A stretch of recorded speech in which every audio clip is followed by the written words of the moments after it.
সমাগত পোহৰৰ উৎসৱ দীপাৱলী। এতিয়া দীপাৱলীক আদৰিবৰ বাবে দেশবাসীৰ লগতে সমগ্ৰ ৰাজ্যবাসীয়ে প্ৰস্তুতি চলাই থকা দেখা গৈছে। এটা কথা ক'ব লাগিব, যিহেতু অসমৰ প্ৰাণৰ শিল্পী হিয়াৰ আমঠু জুবিন গাৰ্গৰ মৃত্যুৰ পিছতে আনন্দ উল্লাস নাই যদিও কিছু হ'লেও ৰাজ্যবাসীয়ে এইবাৰ দীপাৱলী আদৰিবৰ বাবে তেওঁলোকে এক প্ৰস্তুতি চলাই থকা দেখা গৈছে। আৰু সমান্তৰালভাৱে এই দীপাৱলীত ব্যৱহাৰ কৰিবলগীয়া চাকিসমূহ নিৰ্মাণ কৰাত এতিয়া মৃৎশিল্পীসকল ব্যস্ততা অন্ত নাইকিয়া হৈছে। মই বৰ্তমান উপস্থিত আছোঁ নুমলীগড় কাষৰীয়া মৰঙী মৌজাৰ ঢলাগুৰিৰ এটি পৰিয়ালৰ বাসগৃহত উপস্থিত আছোঁ। সেই পৰিয়ালটিয়ে অতীজৰে পৰা এই যি মাটিৰ বাচন বৰ্তনৰ পৰা ইত্যাদি কৰি ধূনা বাতি চাকি বন্তিসমূহ বনাই এই পৰিয়ালটো বছৰ বছৰ ধৰি পোহপাল দি আছে। মোৰ সহযোগীৰ সৈতে আমি এই পৰিয়ালটিৰ বাসগৃহত উপস্থিত আছোঁ। আমি পৰিৱেশটো দেখুৱাম। তেওঁ আচলতে দীপাৱলীৰ বাবে এনেধৰণে এতিয়া চাকি বনোৱাত ব্যস্ত হৈ আছে।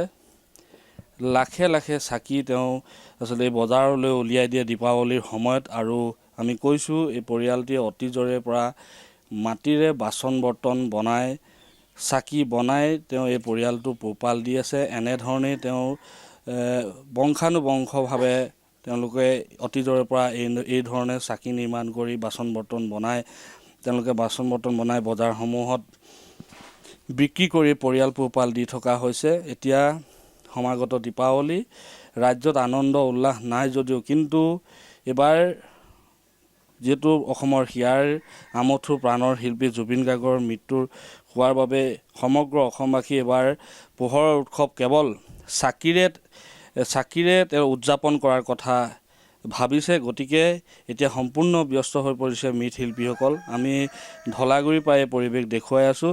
আমি পোনে পোনে মৃৎশিল্পীজনৰ সৈতে কথা পাতিব বিচাৰিম। দাদা, আপোনাৰ নামটো ক'ব। হ'ব, মোৰ নাম শ্ৰী ওম প্ৰকাশ কুমাৰ। এইবাৰ কিমানমান চাকি আপুনি নিৰ্মাণ কৰিছে? 20,000 বনাইছে। এতিয়া বতৰ বেয়া, মানে বেছি হয় মানে চাকিটো, লেকিন বতৰৰ বেয়া কাৰণে 20,000 ধৰি থওক, বেছি কাম কৰিব পৰা নাই মানে। বতৰটো ভাল হ'লে মানে হয়তো 50 হৈ যায়, 30 হৈ যায়, মানে বতৰটোৰ ওপৰত তেতিয়া নিৰ্ভৰ কৰে।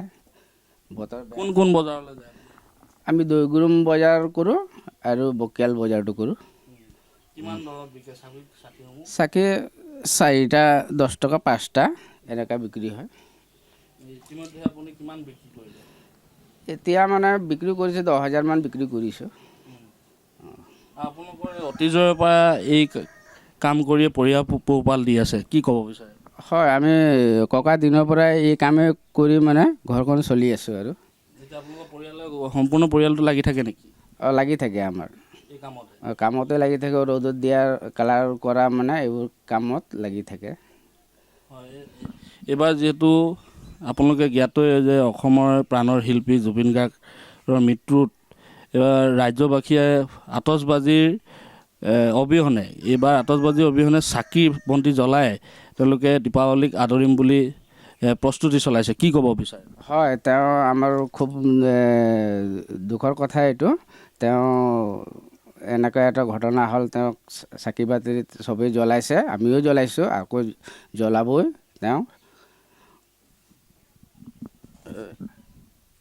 তেওঁৰ কাৰণে চাকি বন্তি আমি পৰিৱেশ ঢলাগুৰিৰ পৰা দেখুৱাই আছোঁ। এনেধৰণে এতিয়া এই মৃৎশিল্পীসকল ব্যস্ত হৈ থকা দেখা গৈছে।